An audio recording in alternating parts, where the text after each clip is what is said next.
Hi everybody, this video is going to be about modeling and sculpting a basic hand.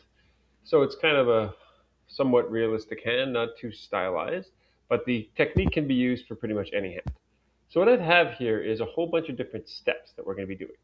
We're going to start off with sort of a rounded cube for the palm, and then we're going to be extruding sort of a wrist from it. Now we're going to extrude the four fingers from that palm. One, two, three, four. Then we're going to be bringing out sort of this wedge shape, which is going to represent the base of the thumb. From that, we're going to extrude the thumb out of this wedge.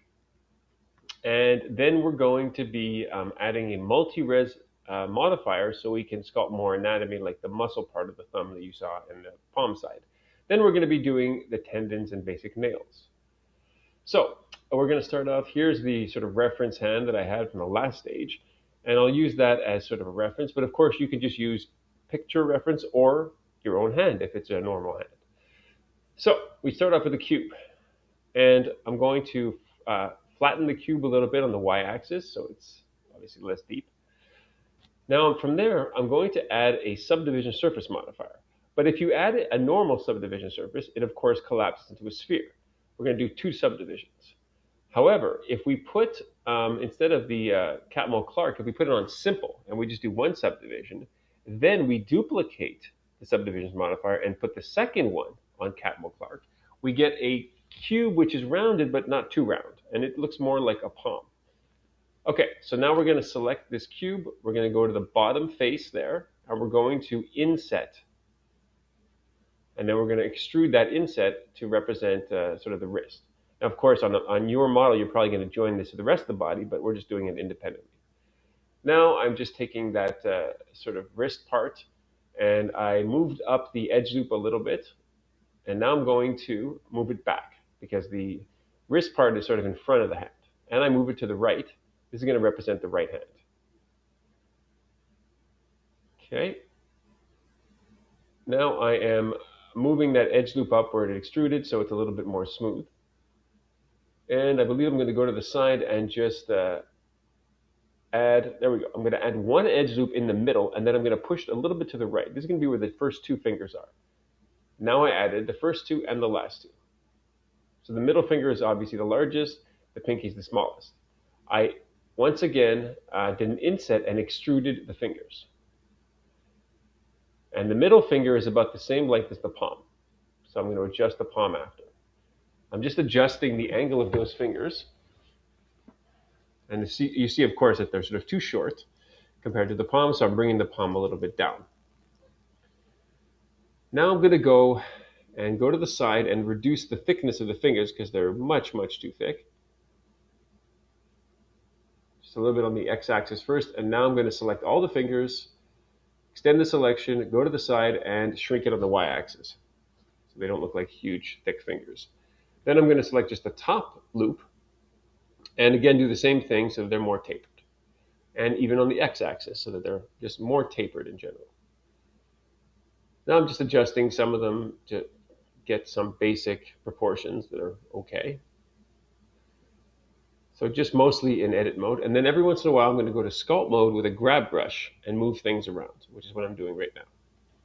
Now the subdivision surface modifiers are not applied yet, so there's only so much I can do with the grab brush because there's not a lot of vertices. I'm just using it to remove around the rough shape. I put another edge loop in the middle and pushed it in to represent that kind of flattened part in the middle of the palm. Just the grab brush, smoothing a little bit with a very light smooth and a little bit of grab brush. See, I put the smooth much too high, and that's why I collapsed everything. So if you're doing something this low poly, the smooth has to be a very low setting, not too strong. Right? Just now I'm going to inflate the back of the hand so that it's more rounded, so it doesn't look so square, so cubic. And I'm just spending a little bit of time, still too strong, spending a little bit of time just inflating and smoothing. And I'm going to get ready now to pull out a section where the thumb is going to be. So here we go. So I extruded this outwards. Now this whole, the thumb is not flat, it's at an angle. So I just pulled that entire section at an angle. And I'm just pushing that little edge back so it doesn't look so funky. Pulling this out a little tiny bit. It looks very weird now, but you'll see it will look okay after. And now I'm going to, very soon, add another edge loop to that wedge. So there's going to be a space between the hand and the thumb. There's my other edge loop. And then I select the leftist face and extrude that up to represent the thumb. And I'm angling it out. Now I have a lot of work just pulling things around so that the proportions make sense. Now it just looks like it's a cactus. So I'm going to move that edge so it's less sharp. Just using a bit of the grab brush. And now I'm going to make the thumb less wide because it's obviously much too wide. You see, I'm just pulling it closer to the hand. I'm going to go into edit mode and make the thumb less wide in a moment. There we go. I selected the whole thumb and just scaled it on the y-axis. Now I'm going to add another edge loop right in the middle of the thumb and at the palm. And now I can actually, now I have the two joints of the thumb that I can move. So this is just the grab brush. Obviously there's this space between the thumb and the hand, which I will fix.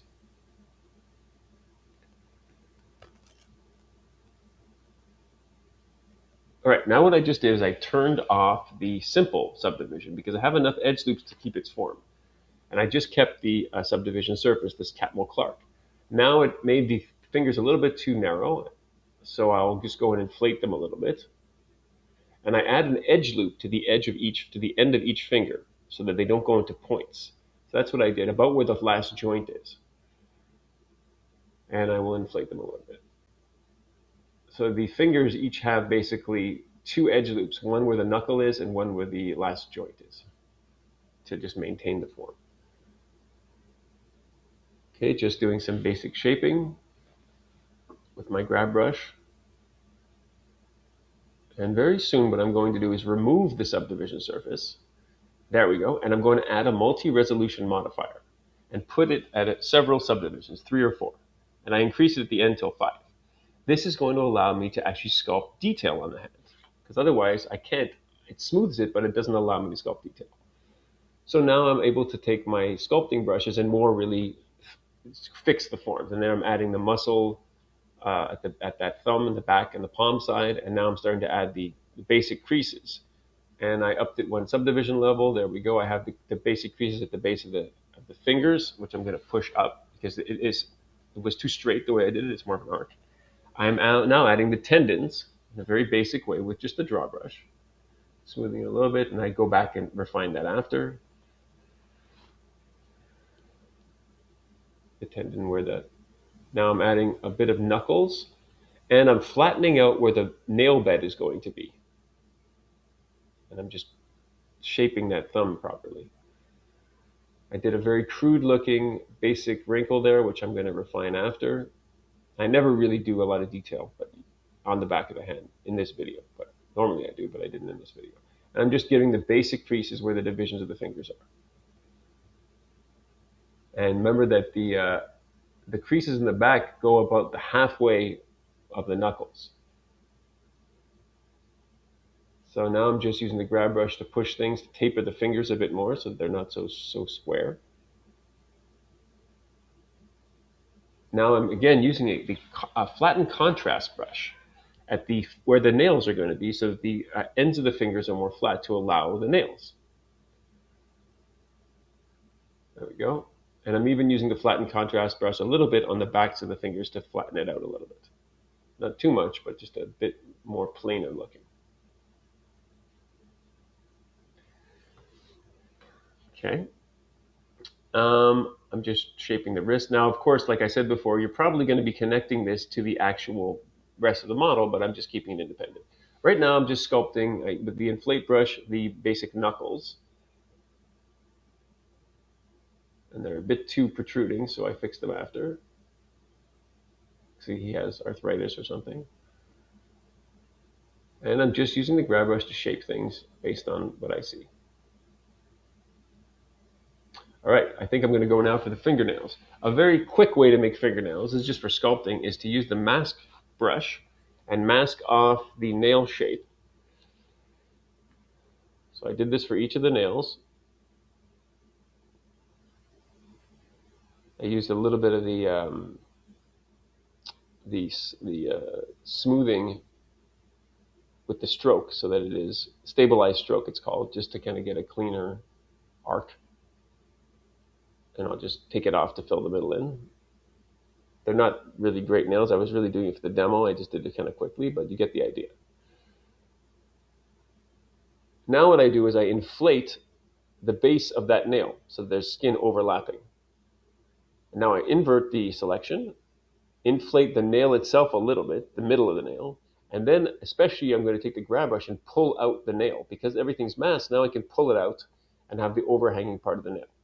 Now you're going to see that it's a little bit too thick, the nail, so I ended up actually sort of thinning it out. Now I'm taking either the crease polish brush or the draw sharp and just refining that line there, the crease between the nail and the rest of the hand. And now I just do exactly the same thing for the thumb. Thumbnail is usually bigger. Same thing, inflate underneath to get that ridge of skin, inflate a little bit there, and then grab brush and basically pull it up, and then re-go in with that crease or draw sharp. I think I used both the crease and the draw sharp. And now it's really a matter of just refining stuff. So I'm going to go in for the next couple of minutes. I will be just going around the hand and just refining things. Looking at, in this case, my hand or whatever reference you have for your hands. Okay, now I have the inside of the hand. Now I'm just taking the grab brush. I did one more increase, and I'm just moving things around a little bit so that they're proportional. Following the reference, which in this case is just my hand. But normally it would be your character reference.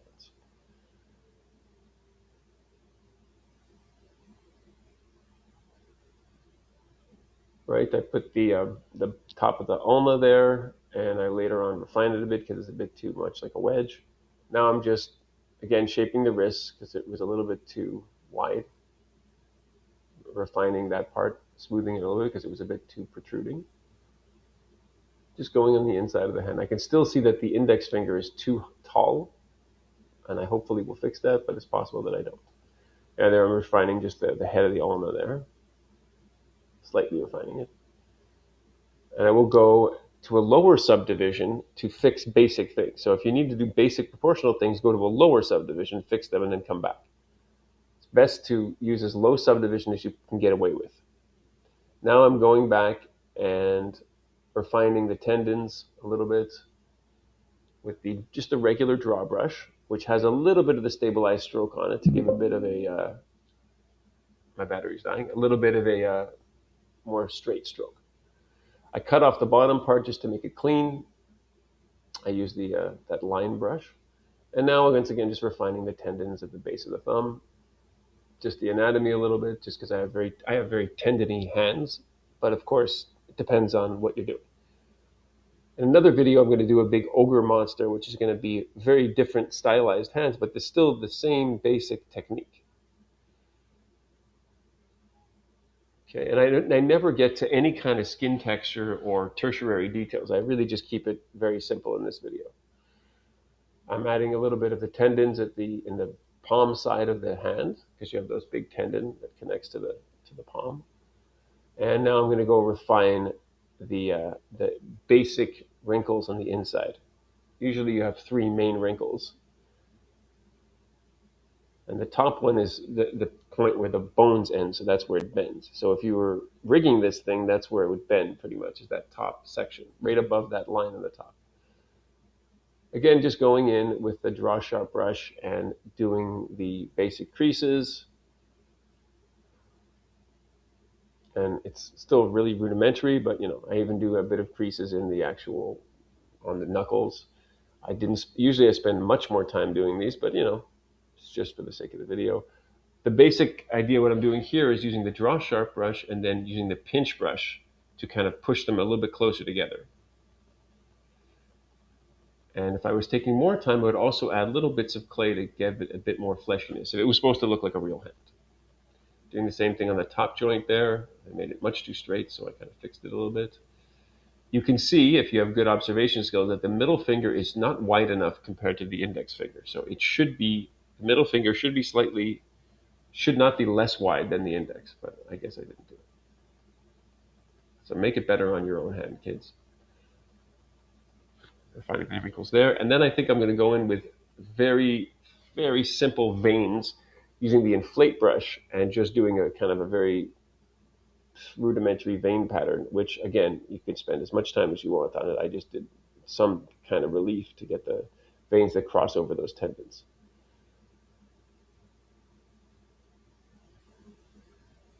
And I did a few of the arteries and veins that are going up into the hand, which are quite straight. And there we go. And that is the finished hand.